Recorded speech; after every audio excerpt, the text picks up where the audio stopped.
Olá pessoal, estamos no ar com Você com Dinheiro de hoje, o seu programa sobre investimentos aqui nessa parceria entre a Com Dinheiro e a BMC News, para trazer para vocês as principais mentes do mercado, quem faz o mercado financeiro brasileiro acontecer, por um bate-papo leve, mas sempre com o intuito de tornar você um investidor melhor a cada dia, trazendo ali informações relevantes, batendo papo com gestores, participantes de mercado, empreendedores, pessoas que têm insights para trazer para o seu portfólio de investimentos.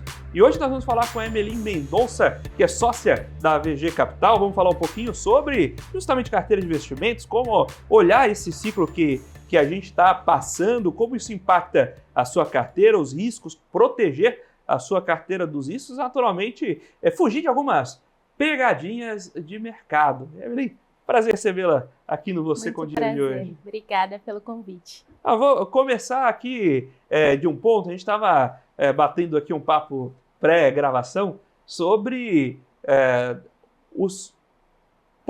como o Brasil te induz para um lado e outro dentro de investimentos. E que a gente tem um desempenho de bolsa aquém da renda fixa nos últimos 10, 15, 20 anos, né? Isso é uma baita dificuldade para quem dá aula disso, que eu vou explicar prêmio de risco. O aluno, né, você coloca lá, olha aqui o prêmio de risco. Pelo risco você ganha ali um maior retorno, aí a gente vai colocar historicamente o Ibovespa leva uma surra do CDI. Né? Agora, ao mesmo tempo, a gente teve, especialmente julho e agosto, alguns sprints de bolsa.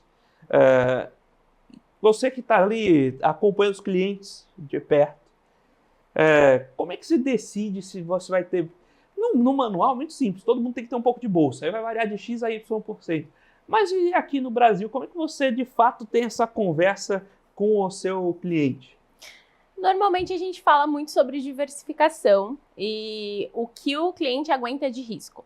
Existem diversos ativos dentro do mercado de bolsa também, né? Além de ações, tem fundos imobiliários, fundos de infraestrutura. Então, assim, você pode ir para caminhos diferentes para cada cliente.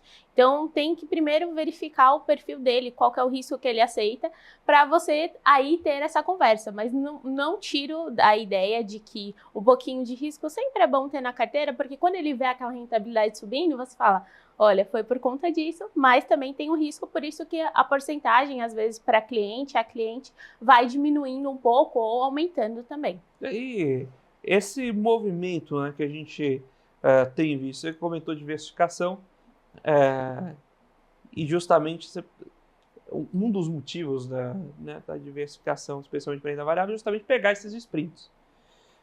E a gente teve aqui um movimento macro recente, de aumento de juros no Brasil, com redução no exterior.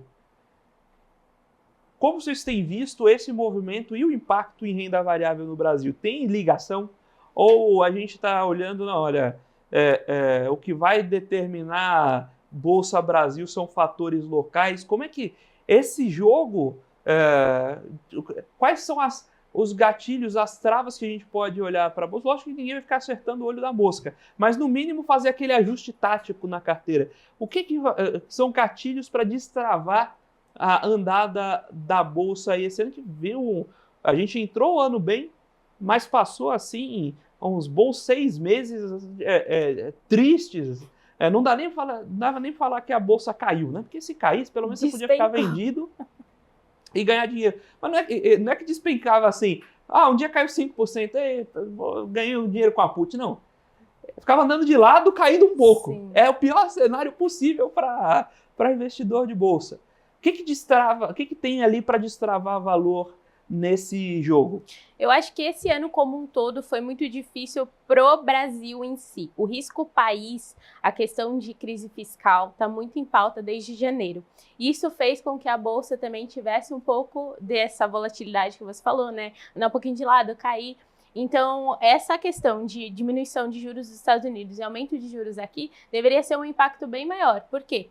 Os investidores que estão aplicados lá em Treasuries americanas, eles vão ter essa visão inversa, né? Já que diminuiu os juros lá, a taxa vai estar menor, então eu vou para o Brasil, que tem uma taxa maior, tudo bem, eu tenho um risco maior, mas mesmo assim está um risco melhor. Só que essa questão de risco país está pegando muito, então não foi com tanta agilidade que eu vi que os estrangeiros estão trazendo dinheiro para o Brasil, porque até agosto, né, praticamente tinha uma saída enorme de estrangeiro da Bolsa, e agora que está começando a voltar, mas mesmo assim esse risco Brasil, né, ainda está pegando muito. A gente viu recentemente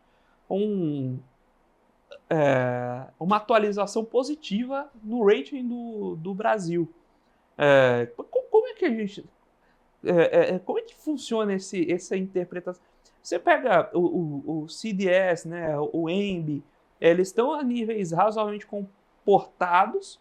Você pega os ratings, a gente teve um aumento de rating recente, está perto do grau de investimento de novo. Como é que se relaciona essa falta de fluxos, né, e ao mesmo tempo esses outros indicadores, digamos, positivos? Esses indicadores positivos, eu creio que estão muito ligados com o que o governo está começando a fazer e o Banco Central também. Então, o Banco Central viu que a inflação estava descontrolada, o Brasil está com um crescimento muito alto, então eles foram lá e aumentaram os juros. Então, eu creio que foi por conta disso também que teve esse aumento Essa de sinalização positiva reflete Exato. na percepção de risco. Exatamente. Mas, como aqui no Brasil, às vezes os brasileiros olham e não entendem nada, eu até brinco com os meus clientes. Imagina para quem está de fora. Quem está olhando de fora não também consegue ter essa visibilidade. Então, eu acho que além do rating, né, da classificação de crédito, que o Brasil ganhou essa elevação, os investidores estão muito pautados nessa questão de será mesmo que vai resolver essas questões que o governo e que o Banco Central estão tentando elevar os juros, né, fazer a política monetária com o conjunto da política fiscal, será que vai adiantar para o Brasil desenrolar? Então, eu acho que é muito disso, essa cautela. E também tem essa questão dos Estados Unidos, né? Diminuindo os juros e eleições por lá. Então, eu acho que esse ano, como um todo, também está sendo um ano muito de esperar o que vai acontecer. Compasso de espera aí. Sim. Mas ao mesmo tempo, as empresas brasileiras têm mostrado resultados sólidos na Bolsa. Exatamente. Né? Os balanços vêm bons. Exato, justamente por conta que o Brasil está em um crescimento constante, né? A gente viu aí dados de desemprego caindo e os resultados das empresas em bolsas vieram muito bom. Eu creio que foi isso que fez com que a Bolsa em agosto tivesse um grande aumento também. Agora, olhando um pouquinho para frente, aí, né, essa perspectiva, a gente teve esse degrau de juros que abriu instantâneo. Num dia, a gente viu aumentar 0,75 de diferença entre juros Brasil e Estados Unidos. O Banco Central brasileiro falou, olha, a sinalização fala, se precisar aumentar mais, a gente vai aumentar. Ao mesmo tempo que a gente está falando hoje dos Estados Unidos a 4,75, aqui 10,75, 6% ao ano de diferença. Eu não sei, em termos de dívida pública, um país que tem quase 80% de relação dívida-PIB, e não é os Estados Unidos, porque os Estados Unidos é 20 dólares, né, é outro jogo. Mas sendo um país como o Brasil, que necessita de credores, eu fico pensando quanto é sustentável pelo próprio aumento passivo dessa dívida. Mas não só isso. Quanto é sustentável você ficar mantendo um diferencial de juros tão grande? E aí me leva a uma outra pergunta. Essa perspectiva de que se o Banco Central precisar, ele vai continuar aumentando a taxa de juros, ela é uma perspectiva realista? Ou é mais uma sinalização para quem lê só a manchete de jornal, geralmente o investidor estrangeiro? O pessoal acha que não. Mas quando a gente investe lá fora, a gente acaba inevitavelmente... não estou falando quando você é profissional de investimento, não, mas uma pessoa física investindo lá fora, muitas vezes investe por manchete. Ele olha e fala, a NVIDIA está tá crescendo, vai lá e compra NVIDIA. A mesma coisa acontece com o gringo olhando para o Brasil. Vai falar, olha, o presidente do Banco Central aumentou os juros e disse que vai aumentar se precisar. Pô, sinalização bacana, compra o Brasil. Essa sinalização é mais um teatro para o leitor de manchete ou, de fato, existe a expectativa de a gente continuar aumentando os juros e aumentando esse diferencial que já é bastante expressivo? Ao meu ver, ainda não é uma questão só de manchete, é sim uma questão de realmente pode ser que aumente, sim. Até porque no Focus a gente vê uma crescente de Selic, as projeções de Selic estão aumentando, já vai fazer uns 5 Focus, os relatórios que saem, que vem aumentando, o último que deu agora teve um aumento de novo também, inflação também aumentando, PIB aumentando. Então, assim, se o governo não está fazendo realmente, porque a gente vê muitas falas, né, de que vai cortar gastos, mas tá bom, vai cortar gastos do quê? Então, eu acho que o Banco Central está sendo um pouco mais rigoroso nessa questão de tentar frear um pouco a economia subindo juros, porque o governo está sendo um pouco, vamos dizer assim, displicente, né, com as questões de realmente cortar os gastos. E aí a gente viu na sexta-feira que eles iam descongelar alguns valores de alguns ministérios também. Então, isso pode assustar um pouco também, porque a economia está crescendo e vai descongelar os valores que os ministérios vão poder usar. E então, o que vai acontecer? A inflação vai ter um boom também? Então, eu acho que é muito essa questão de tentar diminuir a inflação. A gente teve uma conversa aqui com o Maílson da Nóbrega, né, ex-ministro da Fazenda. A gente recebeu ele aqui no programa. Não dá para dizer que a gente recebeu nessa cadeira, porque foi excepcionalmente foi online, né? E aí ele comentou um dado importantíssimo. 96% da arrecadação do governo tem destino determinado. Então o governo só tem capacidade de fazer uma gestão discricionária de 4% do orçamento. Então, não tem muito espaço para isso. Você precisa cortar. Você está com um déficit de 1. Você precisa chegar num superávit de 2 e você só pode mexer em 4. Você vai ter que cortar metade dos seus gastos, ponto. Exatamente. É muito radical. É muito radical. Mas se não for alguma coisa nessa linha, a gente está só se enganando. É isso. Então, e é por isso que eu vejo que a política monetária está muito à frente disso. Porque eles estão vendo realmente que não está sendo feito nada. E aí, o que vai acontecer com o Brasil? E a gente também vê essa questão de eles tentarem driblar, né? O Lula dá alguma entrevista, aí o dólar sobe. Aí ele fala outra coisa, o dólar cai. Então tem essa oscilação muito grande também aqui dentro do país. E eu vejo que essas questões políticas estão pegando muito, principalmente esse ano. Eu fico pensando, será que o assessor de imprensa do Lula ele sabe operar dólar? Porque ia ser um negócio fantástico, né? Se ele não sabe, é um desperdício, porque você conseguiria operar dólar com base no discurso. Ia ter um espaço para uma maravilha de trade. Vai ser insider information, você que está assistindo a gente, não faça isso. Se você tem acesso ao discurso do Lula antes, não use, isso faz mal para o mercado de capitais. Exato. Estamos batendo esse papo com Emily Mendonça, que é sócia da VG Capital, falando um pouco sobre mercado financeiro, os impactos no seu portfólio de investimentos, como, de fato, se preparar para as oscilações que a gente está vendo de mercados, preparar para proteger dos eventuais riscos e, naturalmente, olhar para as oportunidades, pensar em diversificação que aproveite essas ondas. Agora nós vamos para um breve intervalo. Daqui a pouquinho estamos de volta com o segundo bloco do Você com Dinheiro de hoje.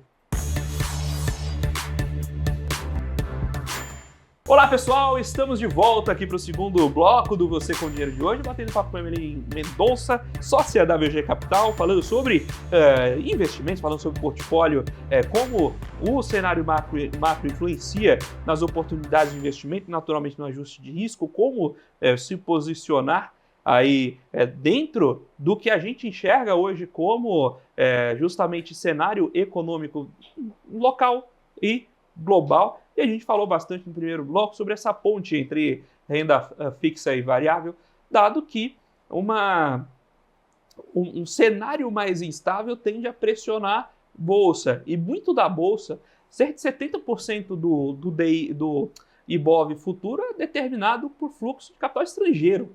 Né? Então, e como o rabo abana o cachorro, quem determina o IBOV de hoje é o IBOV futuro. Então a gente tem um mercado muito marcado por esse investidor estrangeiro. Acompanhar esses fluxos é fundamental, mas olhando para outra ponta dessa história, juros mais altos e com perspectivas de ficarem altos por muito tempo, geram uma curva média expressiva. Então a gente vê títulos de médio e longo prazo emitidos a taxas substanciais. Isso vai levando um fluxo de dinheiro para esse tipo de investimento também. Sim. Vocês têm sentido essa procura mais forte, mais marcada por títulos de crédito? Sentido depende do cliente, né? Essa questão eu falo muito da visibilidade da empresa, do emissor. Então você tem que verificar quanto que é a garantia que esse emissor está dando para aquela taxa, se faz sentido, se não faz.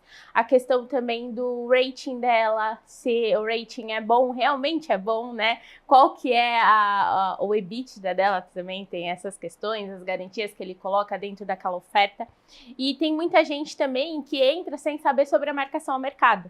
Então, alonga, né, aquela taxa alta, a taxa tá boa, mas a longo prazo, e aí tem que sair antes, às vezes, muito por questão de emergência, né, que não tem a reserva de emergência, então acaba perdendo dinheiro. E aí eles perguntam, né, mas eu não tinha acordado essa taxa? Sim, mas tem a marcação ao mercado, que a pessoa não sabia sobre isso. Então eu acho que tem que ter muito cuidado nesses pontos. Não, você comentou de não ter reserva de emergência, mas não é só isso, né? Às vezes a emergência é um evento de cauda longa. Sim. Você tem reserva de emergência, mas aí você vai lá, cai, quebra um braço, tem que fazer uma cirurgia, 150 mil reais, você não pensava reserva de emergência para essa magnitude, né? Exato. E aí a gente, eu acho que o brasileiro enxerga pouco o prêmio de liquidez.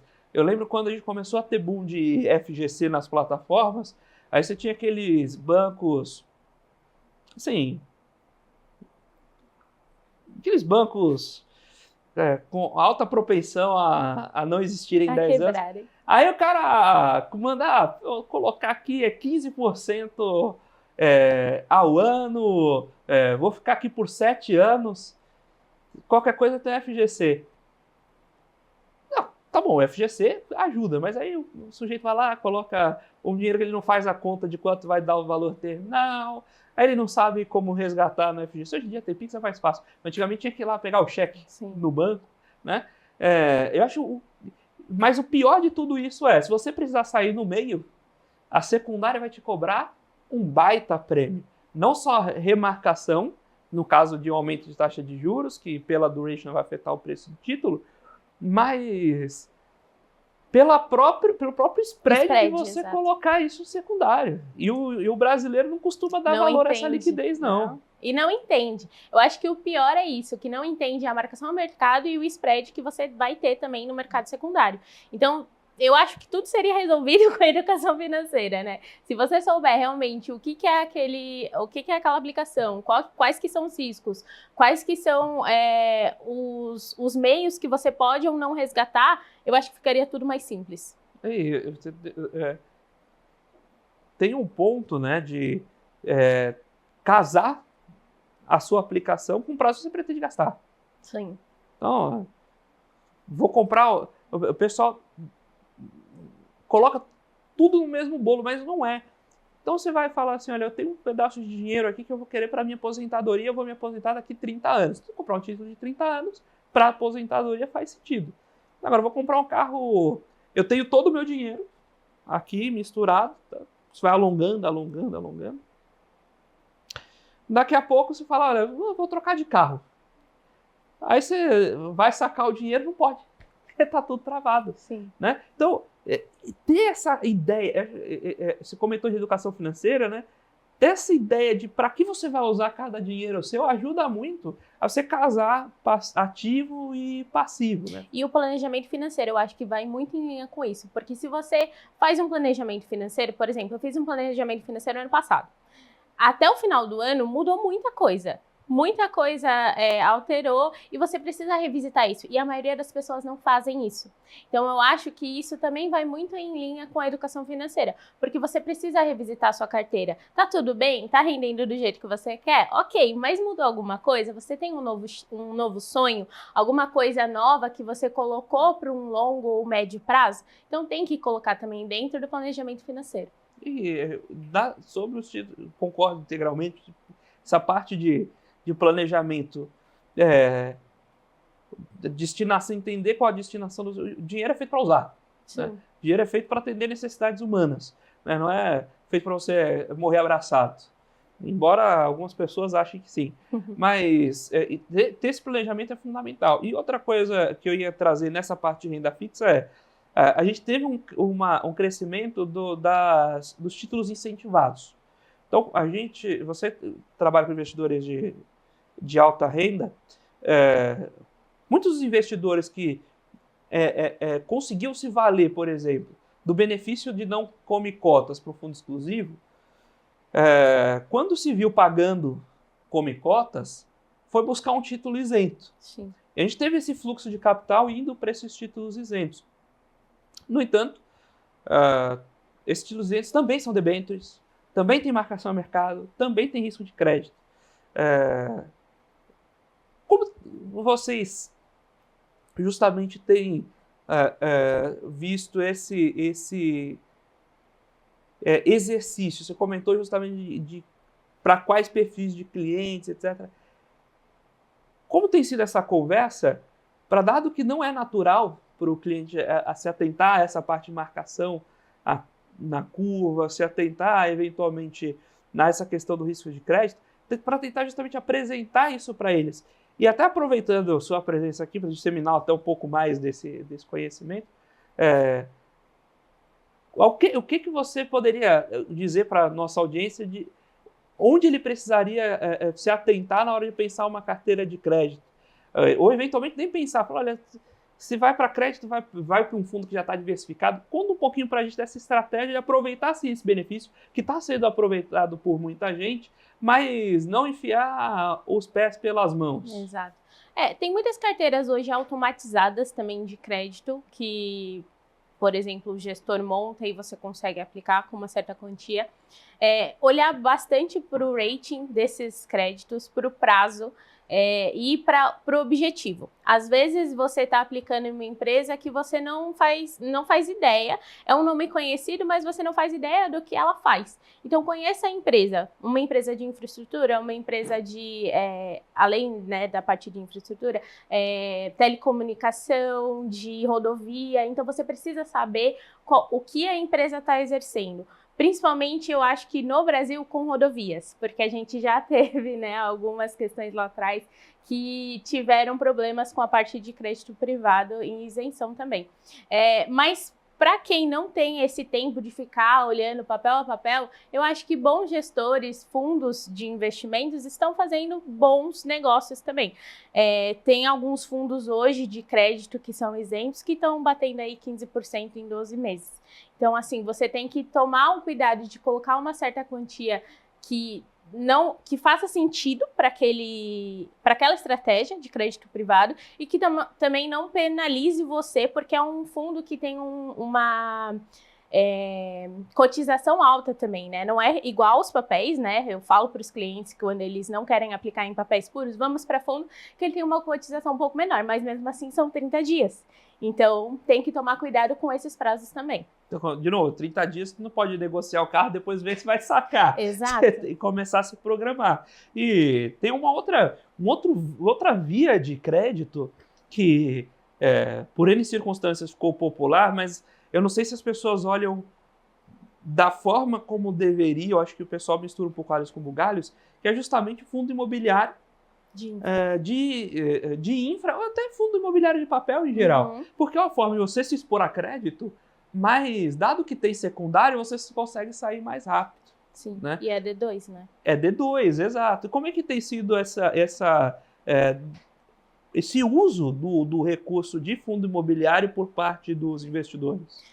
Eu acho que tem sido um pouco mais bem quisto por conta dessa questão do D2. Mas ainda tem muito essa questão, vai ser na bolsa, volatilidade. Oscila, né? Oscila. Pô, ele nem sabe que a carteira dele está oscilando também, só não está marcada. Exato. Essa questão de aversão a risco, eu acho que também vai do assessor, né, ou do gerente, falar para o cliente, explicar o risco e mostrar como que realmente acontece, né? Eu costumo mostrar o gráfico para os meus clientes, né, dos fundos que eu estou indicando, falar, ele tem essa oscilação, ele pode cair, a cotização também. É bom falar da diferença também entre dividendos e valorização das cotas. Normalmente, as pessoas que são muito de renda fixa não entendem essa diferença, né?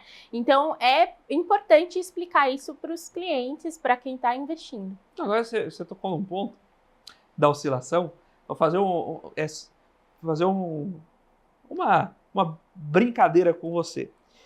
Você tem ideia de qual é a volatilidade anualizada do DI, se a gente pega desde o começo do Plano Real até hoje? Nossa, não. Beleza, então vamos fazer uma outra coisa. Você tem ideia da volatilidade do Ibov? Altíssima. Quantos por cento ao ano mais ou menos de vol? Você lembra, não? Não lembro, mas tá alta. Salvo engano, na casa de 19%, 20%. Historicamente, lógico que tem ano, vai ser mais, ser menos, você pega a janela diferente. Sim. Dada essa informação, quanto seria um valor razoável para o CDI? A CDI é um índice de variação diária, né? Todo dia você rende ali 0,04. Quanto dá de volatilidade? Se a gente pega desde o começo do Plano Real até hoje, quanto dá de volatilidade anualizada do DI? Mais, não? Se a gente pega um gráfico custo de DI, geralmente você vai ver a volatilidade, ela parece zero. 0,03. 0,03, exato. O que convenhamos que para a renda fixa diária já não é zero, né? Uhum. Então, se você pega parâmetros globais, é 0,0. No Brasil já não é aquele zero. Se você pega desde o começo do Plano Real, quem está assistindo a gente pode baixar lá no site do Bacen e fazer esse teste, dá um valor, um inacreditável valor de 8% ao ano de volatilidade.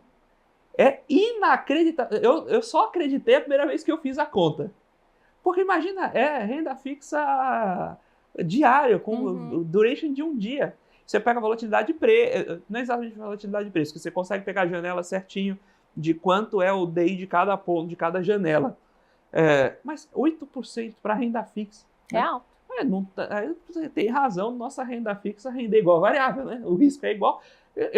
Aliás, eu não tenho de cabeça quanto é o risco do S&P, mas não deve ser muito longe disso, não. O que e eu tô falando de DI em reais. Se a gente pegar DI em dólares, provavelmente passa que é uma maluquice, né? Desde a criação do real com o dólar, né, a gente vê aí uma desvalorização enorme do real. Então, por isso que eu também falo para os clientes diversificarem lá fora. Porque é importante também, até essa questão do risco Brasil, né? Não quero aplicar no Brasil, vou colocar tudo para fora? Também não, né? Calma.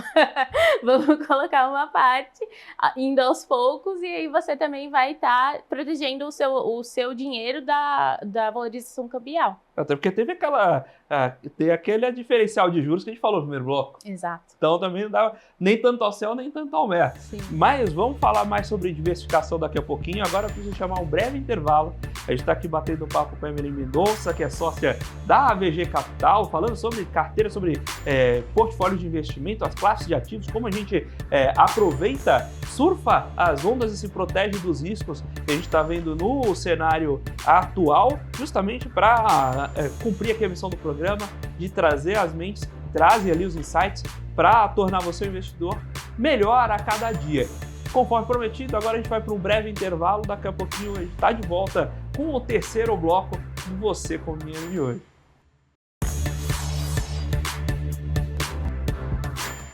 Olá pessoal, estamos de volta aqui para o terceiro bloco do Você com Dinheiro de hoje, batendo papo com a Emily Mendonça, sócia da AVG Capital, falando um pouco sobre o cenário macro, como ele reflete na sua carteira, pensando o asset allocation do seu portfólio, como olhar para cada pedaço, pensar a diversificação, mas pensar também as posições táticas para tentar aproveitar um pouco de momento. E a gente terminou o bloco anterior justamente falando sobre como olhar essa posição no exterior. Então, a gente tem juros aqui no Brasil elevados, então também a gente não vai abrir mão disso. Deu a sorte de nascer num país com juros desses, tem que aproveitar. Sim. Né? Por outro lado, tem uma composição de moeda, de como pensar a moeda forte e mesmo de inflação pessoal, né? De como a sua própria despesa está lastreada em uma ou outra moeda. Agora, a gente viu ao longo dos últimos anos no Brasil uma ascensão muito expressiva do investimento no exterior. Várias plataformas permitiram acesso direto, os próprios fundos de investimento buscaram regras mais flexíveis de investimento no exterior. E quando a gente olha a carteira dos fundos de investimento, fiz esse levantamento pela Com Dinheiro na última semana, você vê que a curva de crescimento de alocações no exterior, investimentos no exterior por fundo de investimento nos últimos 10 ou 15 anos, parece muito uma curva exponencial. Uhum. É uma curva exponencial até 24. Em 24 ela começa a patinar de maneira decrescente. Ela sobe, desce um pouco, cada mês oscila um pouco, mas ela não renova o pico desde 23, e ela estava, a última vez que eu vi, num mínimo dos últimos 3 ou 4 anos. Assim, realmente um comportamento que chama a atenção. O investidor brasileiro bateu no limite de quanto ele está disposto a deixar em dólar? Ou isso aí é só uma marolinha? Acho que é uma marolinha, assim. Até porque os juros aqui ainda estavam altos, né? Mesmo no ano passado estava alto, começou a cair. E o investimento exterior continuava crescendo. Exatamente, também. Então, eu acho que vai muito dessa questão de tentar equilibrar, né? Então, a gente vê, por exemplo, fundos... investidores que aplicam diretamente em fundos, mas eles não sabem que eles podem aplicar, por exemplo, diretamente nas ações, em ETFs lá fora, e às vezes é muito mais barato, né? Porque aqui você está pagando no fundo a taxa de administração, muitas vezes tem a taxa de performance, e se ele aplicasse diretamente no papel, no bonds lá fora, seria muito mais barato para ele. Só que ele não tem essa visibilidade, né? Eu acho que é muito essa questão também de ser falado. Não é muito falar dessas questões de aplicação lá fora, muito via fundo. Eu vejo essa também resistência do investidor e falar assim, nossa, mas vai ser uma burocracia, IR, né? O que vai acontecer? Então, eu acho que a orientação tem que ser muito clara e mostrar realmente para o investidor que vale a pena investir lá fora. Mas vale a pena investir lá fora? Sim, vale a pena sim, até em questão de renda variável. Eu vejo que a bolsa lá fora é bem melhor do que aqui dentro. Então, se você quer realmente estar exposto à renda variável, eu iria para fora. A gente tem a dimensão de bolsa lá, a gente deve ter papéis grandes uns 6 ou 7 mil, né? Se a gente considerar todas as bolsas, ter as listagens de empresas menores, dá para pensar em 10 mil papéis, né? Aqui a gente tem 400 e se negociar por dia 300 é muito. Sim. Normalmente no Ibov, né? Vai no índice mesmo. Aí no Ibov são 87 papéis, 83, 84 empresas. Uhum. E se for considerar que você investir só no Ibov, aí que você tá frito mesmo em termos de restrição. É realmente complicado investir em bolsa local. Sim. E sobre instrumentos, né? Você comentou sobre permitir investir direto lá na ação lá fora. Tem um movimento de investir em bonds também, né? Sim. Eu lembro que há 3 ou 4 anos, talvez um pouquinho mais, né? Você vai ficando mais velho, você começa a ter uma descompressão de tempo e espaço, não fica você começa a perder o referencial, mas faz um pouco mais, 4, 5 anos. Se você investir em bond, lá fora tem as bolsas de renda fixa, mas você tinha que entrar em papéis, o PU era $100 mil, $150 mil. Era mais caro, né? Aí, para você comprar um título, $100 mil para reais, está falando de 550 mil reais. Né? Uhum. Então, se você, considerando que você vai ser razoavelmente planejado, pensar em diversificação, você não vai colocar mais do que 1% em um título de renda fixa só, a gente está falando que você começa a olhar para bonds lá fora quando você tem um PL líquido em ativos líquidos de 50 milhões de reais. Hoje em dia, a gente já tem alguma flexibilização. Né? Como é que é hoje para investir em um bond lá fora? É mais acessível também, né? Hoje, por exemplo, eu como assessora do Brasil, eu não posso realmente falar sobre o que investir lá fora. Então, eu coloco a orientação e aí dentro do BTG, né, que hoje a gente faz essa parceria, tem a área específica de offshore, então eles têm os próprios assessores de lá. Mas é bem mais acessível mesmo. Você tem ideia de qual que é o ticket mínimo para entrar nesse tipo de título hoje? Não, de bom eles não transmitem. Então, essa é uma outra coisa interessante. Você, como assessor aqui no Brasil, tem a restrição a oferecer esses produtos lá fora. Sim. Mas por que isso? Por conta de legislação mesmo, né? Então, a gente tem a legislação do Brasil e tem as legislações lá fora. Aqui dentro no Brasil tem essa nomenclatura, assessor, né, advisor, mais ou menos, e lá fora é muito mais essa questão de advisor, de carteira administrada. Então, a movimentação é diferente do que é aqui dentro. Aqui, por exemplo, hoje, né, os assessores, eles ganham via produto, quando eles têm a parceria com o banco, né, ou a corretora. Lá não, os clientes eles pagam pela administração da carteira e o advisor recebe sob essa administração. Então, a diferença é essa quando você olha tanto para a legislação aqui dentro quanto lá fora. Mas a própria legislação local já prevê a impossibilidade de fazer investimentos lá fora.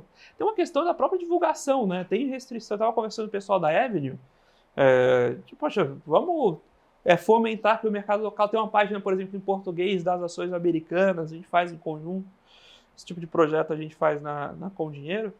E aí o pessoal fala, olha, seria meu sonho, mas não dá, porque você está promovendo um título que não é registrado na CVM. Eu falo, puxa, é verdade. Na minha cabeça faz pouco sentido, porque de toda forma você pode acessar um site de outro lugar, mas por outro lado, aí não está em português, então você está dando acesso para o investidor que eventualmente não está preparado para fazer justamente aquilo. Então, o trabalho da CVM não é mole, não. Não.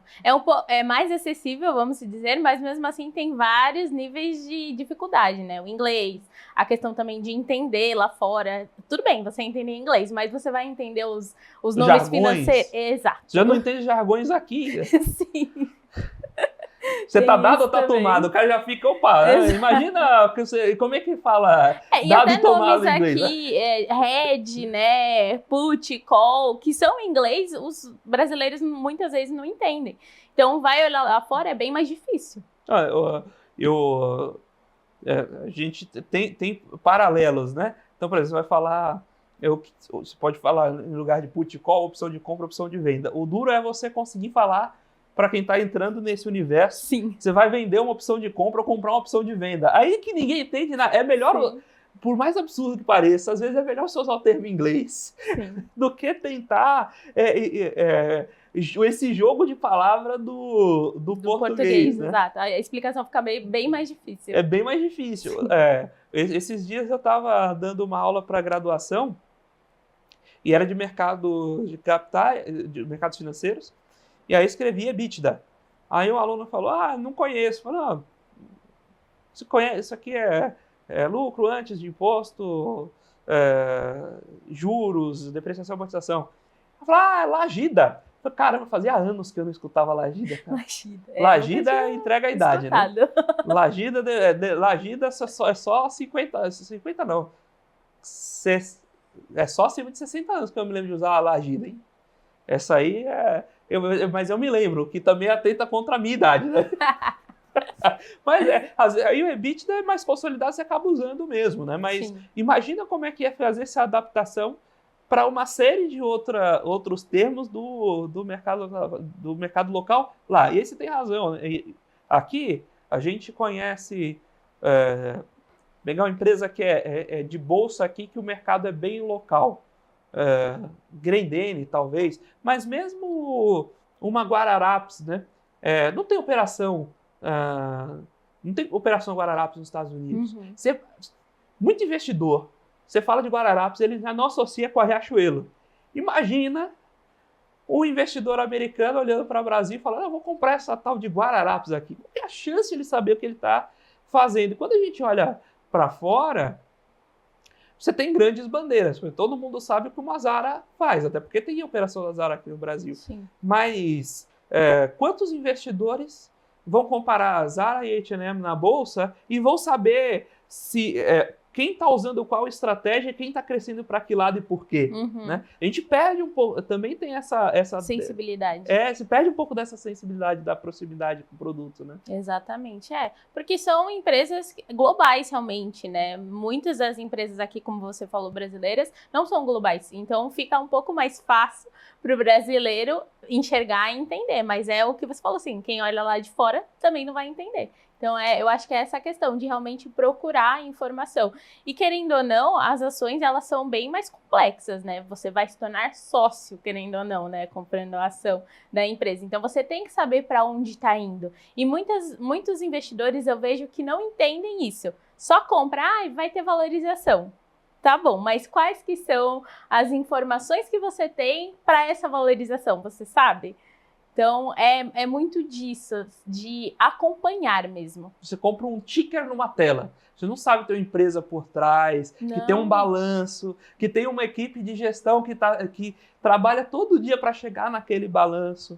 Essa é uma coisa que eu bato muito quando tenho oportunidade com os alunos lá. Olha, uma empresa tem uma história. E a forma de você ler essa história é o balanço. Sim. Não compre só um ticker passando na tela, porque... isso é um problema.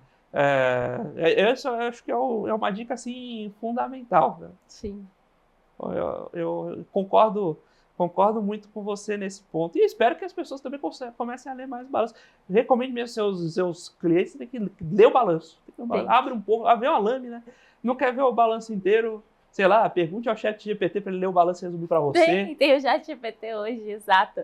E tem os profissionais, né, que eles têm que explicar sobre, né? Não é só, aplica nisso, tá bom, mas qual que é o fundamento por trás? Quais que são as informações? Então é muito importante passar isso também. Sem dúvidas. Estamos batendo esse papo com a Emeline Mendonça, sócia da VG Capital, sobre portfólio de investimentos, como pensar a sua alocação, seu asset allocation, como olhar para o movimento macro, proteger dos riscos, mas também buscar aquelas posições táticas para ganhar ali um pouquinho a mais com o momento, sempre com a missão aqui do programa de tornar você um investidor melhor a cada dia, trazer esses insights para a sua carteira de investimentos. Agora nós vamos para um breve intervalo, daqui a pouquinho estamos de volta com o quarto e último bloco do Você com Dinheiro de hoje. Olá pessoal, estamos de volta aqui para o quarto e último bloco do Você com Dinheiro de hoje, batendo um papo com a Emeline Mendonça, falando sobre carteiras de investimentos, como aproveitar suas posições táticas, para se proteger do risco, eventualmente em determinadas situações diante do cenário atual. Falamos um pouco sobre justamente o problema, como o problema fiscal impacta em toda essa cadeia e, dado que a gente não consegue resolver, o problema que não tem solução, solucionado está. A gente joga com a regra que tem. Se o Brasil tem juros altos, ao invés de ficar se lamentando dos juros altos, do custo do crédito, a gente faz o quê? Empresta dinheiro. Não é verdade? A gente está aqui para aproveitar o que tem. A gente está aqui nesse quarto bloco, caminhando para o encerramento, e aí eu aproveito para justamente perguntar para os convidados, ouvir um pouco dos convidados da história das empresas, da companhia, da própria carreira. Se você teve, antes da VG, passagem por outros escritórios, né?